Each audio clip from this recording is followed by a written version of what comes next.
Okay, so the holidays, they can be, well, a lot. And I think for those of us who are single, the pressure to be, merry and bright, A&D coupled up, can feel kind of overwhelming. Oh, yeah, totally. I can see that. So that's why I thought this article from aSweatLife is so interesting. It's called How to Enjoy Being Single During the Holidays. I mean, it's a whole guide. It is. And I think what I liked about it was, yeah, it acknowledges the kind of elephant in the room, but it doesn't dwell on the negative, Right. It's like, okay, we see you, you're single, Yeah. but here's how to actually, rock it. Exactly. It's No, almost like a reframing. Yeah, totally. And it starts right off the bat with a scenario. Like, picture this. You're at some holiday gathering and your, well-meaning but super inquisitive aunt corners you with the, "Are you seeing anyone?" question. Oh, the dreaded I question. know, right?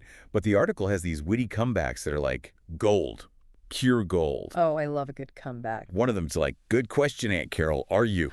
Ooh, burn. I know, right? I mean, obviously you have to know your audience. Yeah, of course, of course. But it's that kind of playful but firm way of setting a boundary. Yeah, and it's also like a way of taking back control of the conversation a little bit. Totally. Like, I'm But not playing your game. yeah, exactly. And the article emphasizes that it's totally okay to deflect, change the subject, or just straight up say, hey, my personal life is off limits. Right. You get to decide what you share. Exactly. And sometimes a little well-placed sass is all you need. It's like your secret weapon.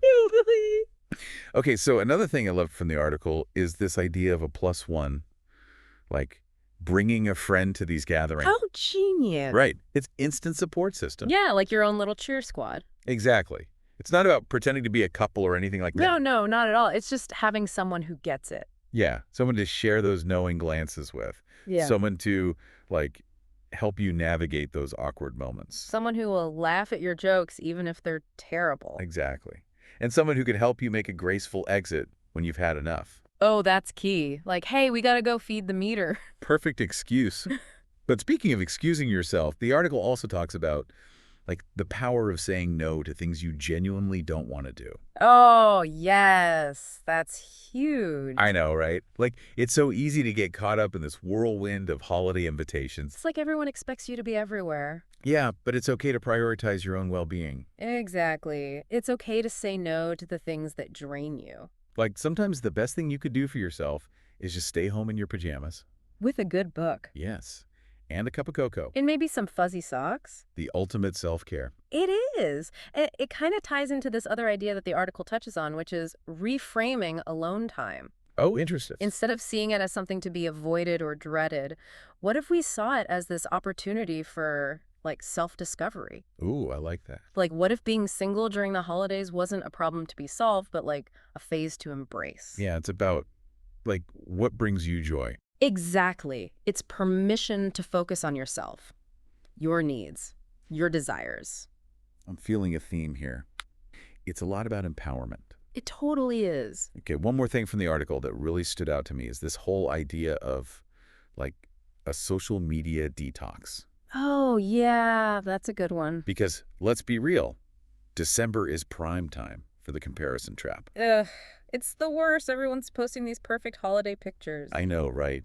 And it can be brutal when you're already feeling a little, sensitive about being single. Totally. It's just amplifying those feelings of loneliness. Exactly. So the article suggests, maybe considering a social media break, or at least, some strategic muting. Yes. Protect your mental space. Totally. Because scrolling through those perfect holiday feeds, it's not doing us any favors. It's actively making things work. Yeah, it's self-sabotage. Exactly. So yeah, but maybe put the phone down, step away from the computer. And go do something that actually brings you joy. Exactly. And maybe that joy is just, peace and quiet. That's totally valid. Okay, so we've covered a lot of ground here. We've talked about witty comebacks, plus ones, saying no, embracing alone time. And ditching social media. It's like a whole survival guide. Or a thriving guide. Ooh, I like that. A thriving guide for the single holiday season. Because it doesn't have to be this dreaded thing. No, it doesn't. It can be a time for, self-discovery and joy. Really? And maybe even a little bit of magic. Absolutely. It's funny, right? We always think about the holidays and it's all about, romantic love, Yep. finding the one. Yeah, all those Hallmark movies. Exactly. But what if, and hear me out here, what if the holidays could also be about, cultivating a different kind of love. Oh, I like where you're going with this. What if it was about, like, self-love? Yeah. Not in a, like, narcissistic way, No. Yeah. but in a way of, like, really appreciating who you are. Exactly. And I made me think about something the article mentioned. They talk about, like, embracing solitude as an adventure. Oh, yeah. They use that example of Cameron Diaz in, what was it, The Holiday. Oh, I love that movie. She escapes to that cute cottage in England. Right. And I know, like, most of us can't just jet off to England. Right. But it's the idea, right? Like, what if your solo holiday was an adventure? Exactly. It doesn't have to be a big trip. No, not at all. It could be, like, creating a sanctuary in your own home. Yes. Cozy nights by the fire. Reading a good book. Yeah. Maybe finally starting that project you've been putting off. Oh, or actually booking that trip you've always wanted to take but felt weird about going alone. Yes. The point is, you have the freedom to do what you want. Because you don't have to compromise. Exactly. No negotiating with anyone else. It's all about what you want to do.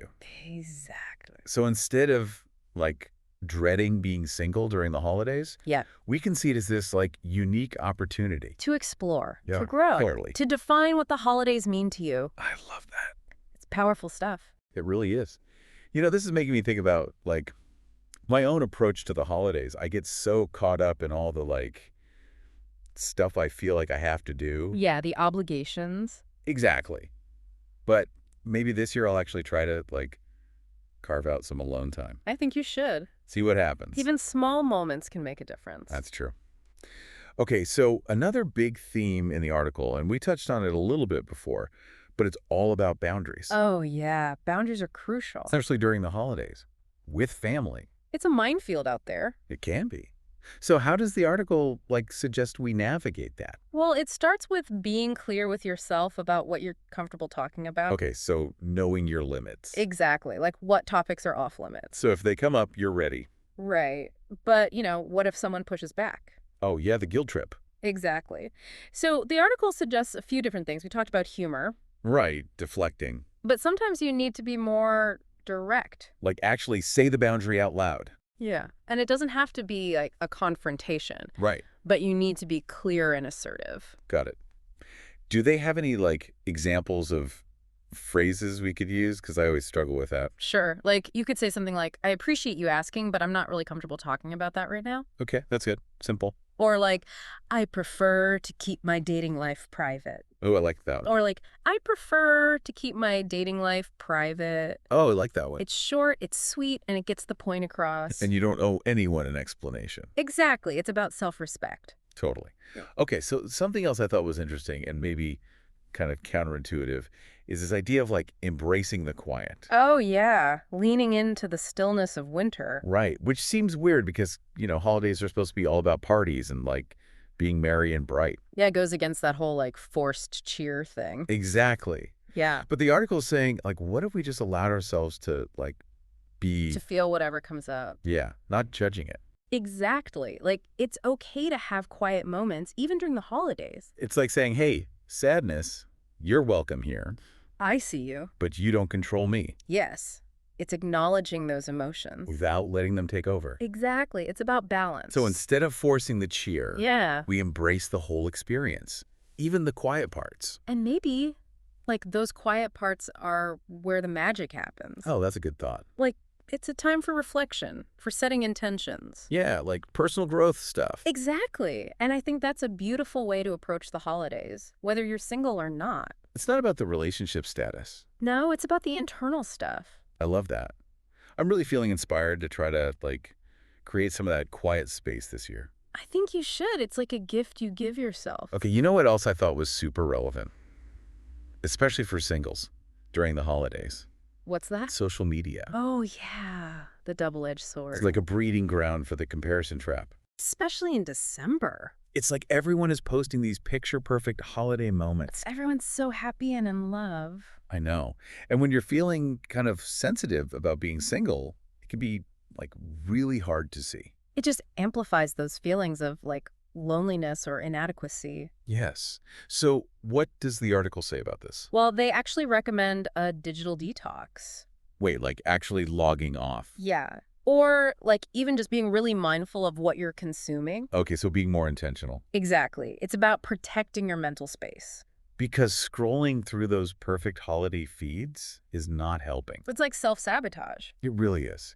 Mm. So instead of scrolling, Yeah. we should be doing things that actually bring us joy. Yes. And that might just be like quiet time Or reading a book. or going for a walk. Anything that feels good. Exactly. Yeah. It's about making choices that support your well-being. You know, I think I'm going to challenge myself to do a mini digital detox this year. I think that's a great idea. Just see what happens. It's an experiment. It is. Okay, so we've talked about a lot of different things, but one thing that really stood out to me, and it might sound kind of unexpected, What's that? it's this idea of celebrating your singleness. Oh, yeah. Instead of seeing it as something to be fixed. Right, own it. Be proud of it. But what does that even look like? Well, for one, you have the freedom to create your own traditions. Oh, that's You get to spend your time exactly how you want to. no compromising. Exactly. It's like a blank canvas. You get to paint your own holiday experience. Yes. And it's also a chance to connect with other single friends or family members. Oh, that's a good point. Create your own community. Exactly. And who knows, maybe you'll even inspire other people. To embrace their singleness. Totally. It's like a ripple effect. I love that. Okay, so as we kind of wrap up this section on social media, Yeah. the article had one final point that I thought was really powerful. Okay, I'm curious. It's this idea of remembering that your worth and happiness aren't tied to being in a relationship. Yes. It's such an important message. You are enough. Exactly. You are whole and complete just as you are. And that's true whether you're single or not. Absolutely. It's about recognizing your inherent worth. I love that. We talk so much about the holiday spirit, Yeah, it's like this magical thing we're all supposed to feel. but this deep dive, looking at this article from aSweatLife, it's really made me think that holiday spirit, it's not about having a partner or whatever. No, it comes from within, I think. And that's really what this article, How to Enjoy Being Single During the Holidays, is all about, right? It's not about pretending to be happy if you're not. It's about you get to choose how you experience the holidays. Doesn't matter if you're single or not. And it gives you, permission to set boundaries. Right. And embrace the quiet.